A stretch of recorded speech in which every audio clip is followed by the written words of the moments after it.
पालिका में भ्रष्टाचार चल रहा है, उसकी जांच हो और बोर्ड की बैठक समय अनुसार हो। जिस दिन मैं लेटर दे के आता हूं उसके दूसरे दिन नगर पालिका अध्यक्ष चेयरमैन द्वारा कुछ लोग, मेरे गांव के लोग, मेरे वार्ड के लोग सड़क निर्माण के लिए आए होते हैं। वो सड़क निर्माण आज तक नहीं हुआ। आप शायद जानते हो, वसुंधरा कॉलोनी की सड़क है जिसमें बब्बल दीदी का घर है, हमारे पटला जी रहते हैं, सब रहते हैं उस कॉलोनी में। 1.5-2 फीट पानी भर जाता आज भी उस सड़क पे। वो लोग बैठे थे, उन लोगों ने चेयरमैन से शिकायत की कि भी हमारी सड़क बनवाई जाए। उसके तुरंत बाद वो उठते ही चेयरमैन द्वारा मेरे को कहा जाता है कि तुम यहाँ से नहीं जाओगे, आप यहीं बैठ जाओ। मैंने कहा चलो कोई बात करनी होगी, चेयरमैन है हमारा, हम बैठ गए।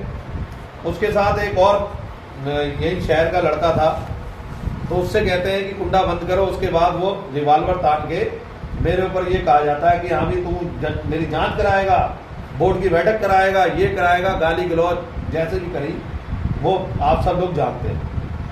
डीवीआर डिलीट कराई गई, धन बल का प्रयोग करा गया, कहीं सत्ता की प्रयोग करा गया। आप सब लोग जानते हैं किस व्यक्ति के साथ इनके संबंध है और कौन सा व्यक्ति इन्हें चलाता है, आप सब लोग जानते हैं। वो चीजें चलती रही। जिलाधिकारी महोदय को मेरे द्वारा फिर पत्र दिया गया जांच के लिए, फिर पत्र दिया गया।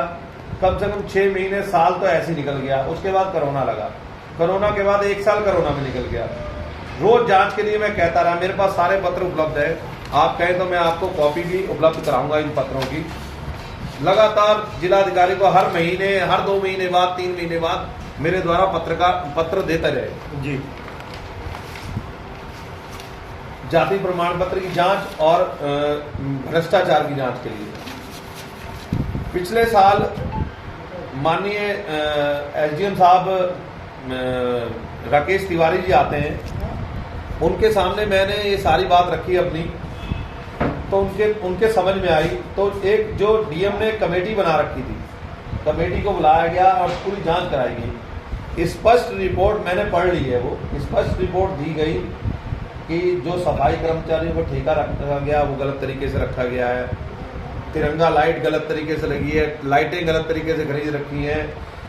मतलब कि सब चीज में जितने बिंदु हमारे द्वारा दिए गए थे, सारे बिंदुओं में भ्रष्टाचार के लिए लिखा गया, स्पष्ट लिप्त पाई गई। और उसके बाद शासन को भेजने के लिए जिलाधिकारी महोदय को वो पिछले साल ही प्रस्तुत कर दी गई है जी। पिछले साल शायद अक्टूबर-नवंबर, मतलब उप जिलाधिकारी द्वारा जिलाधिकारी को जो है अपनी रिपोर्ट प्रेषित कर दी गई है। जांच कमेटी की जो है रिपोर्ट प्रेषित कर दी गई जिलाधिकारी को। तो जिलाधिकारी द्वारा जो है शासन को अपनी जो है कार्यवाही पर करते हुए आगे कागज भेजा गया या नहीं भेजा गया? अभी तक नहीं भेजा गया। यही मेरा परसों जो नोकझोंक हुई डीएम साहब से, वो इसीलिए नोकझोंक हुई, और जो मैंने इस्तीफा देने का मेन कारण था वो भी यही था। तो हमें तो ये पता चला है कि जो परसों नोकझोंक हुई है और आपने इस्तीफा दिया है, कहीं ना कहीं उसके ओबीसी सर्टिफिकेट को लेकर के भी जो है। हाँ जी, मैं वही आ रहा हूँ। ओबीसी जाति प्रमाण पत्र का भी मेरे द्वारा जांच के लिए दिया गया, तो बड़ी मुश्किल से डीएम साहब ने उसमें स्क्रूटनी कमेटी का गठन किया। स्क्रूटनी कमेटी, आप सभी जो लाइव देख रहे हैं मैं उन्हें बता दूं स्क्रूटनी कमेटी क्या होती है।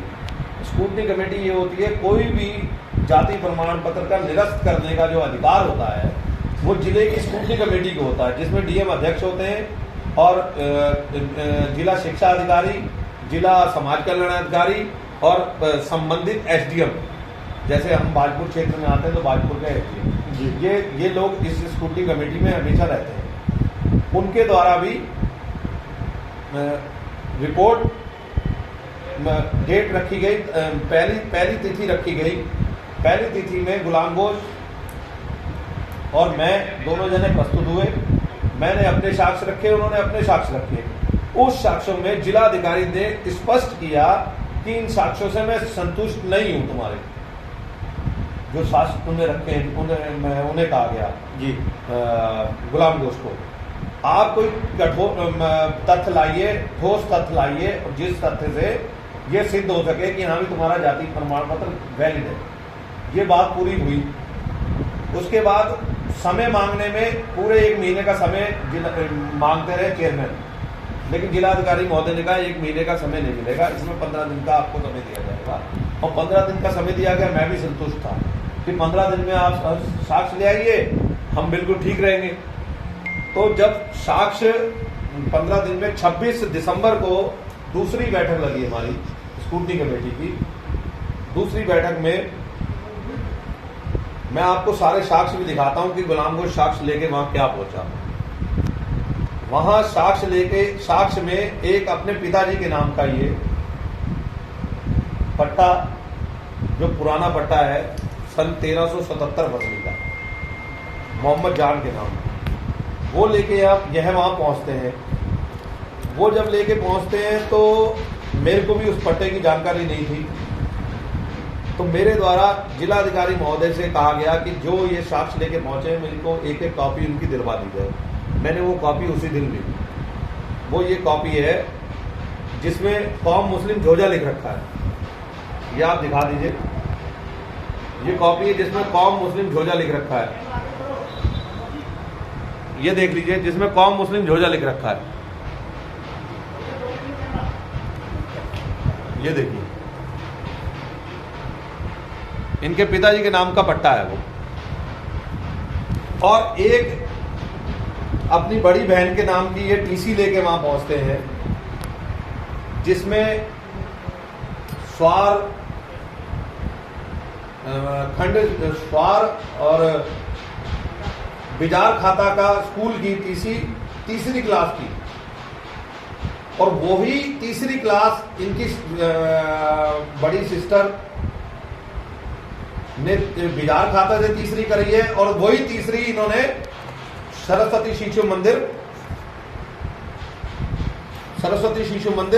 गदरपुर से करी है। मतलब आपका कहना यह है कि जो स्वार क्षेत्र में बिजार खाता में जो विद्यालय की जो टीसी जमा की गई है, तो उसी सन की उसी नाम की टीसी जो है या उस समय की पढ़ाई जो है वो गदरपुर में जो इस समय संचालित है शिशु मंदिर स्कूल, उसमें भी वहां पे भी है। हाँ जी।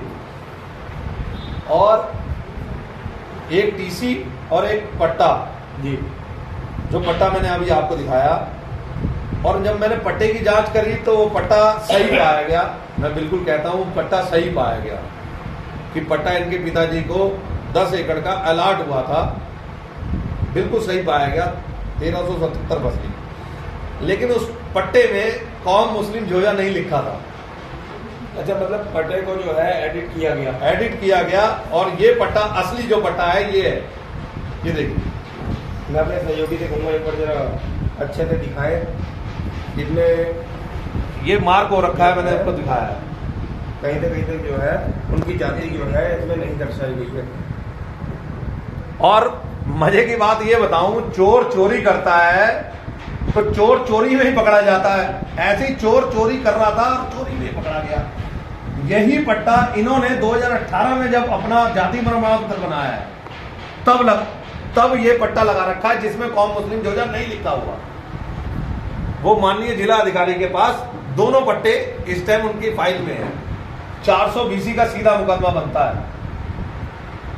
और उस टीसी की जब जांच की गई, जब सूचना अधिकार में टीसी मांगी गई, तो वो बिजार खाता का स्कूल मुझे सूचना अधिकार में देता है कि हमारा स्कूल की छत गिरने के कारण सारे सबूत नष्ट हो चुके हैं और हम आपको सबूत नहीं दे सकते उसके जी। एक वो हो गया टीसी का। और दूसरा मेरा ये कहना है, वो टीसी जब लगाई है 2015 की टीसी है, वो कटवाई हुई बात है। 2015 में जब 18 में तुम्हारा जाति प्रमाण पत्र बनता है, तुमने 2015 में 15 की टीसी 18 में क्यों नहीं लगाई गई वो जाति प्रमाण पत्र बनने में? पट्टा तुमने लगाया, पट्टे में नहीं लिख रखा, सीधी 420 बनती है। मेरे द्वारा जिला अधिकारी को आज से 4 महीने पहले, लगभग जनवरी में, दोनों चीजों का पत्र दे चुका हूं मैं जिला अधिकारी को, लेकिन कुछ नहीं कर रहे हैं। आ रहे हैं, जा रहे हैं, देख रहे हैं, कर रहे हैं, आ रहे हैं, जा रहे हैं। सिर्फ भ्रष्टाचार हो रहा है। यहां से पैसा कमाया जाता है, वहां दिया जाता है, सिर्फ ये चल रहा है और कुछ नहीं चल रहा। इसी कारण मैंने रुष्ट होकर इस्तीफा दिया है। जब हम जनता का काम ही नहीं कर पा रहे, जब हम गदरपुर का पैसा जो जनता में लुटाई हो रही है, शहर में नगर पालिका अध्यक्ष जब लूट रहा उस पैसे को, जब हम उसे पैसे को लूटने से रोक ही नहीं सकते, तो ऐसे सभासद होने का मैं इस सभासद होने का कोई फायदा नहीं है। पिछली बार का जो मैंने आपको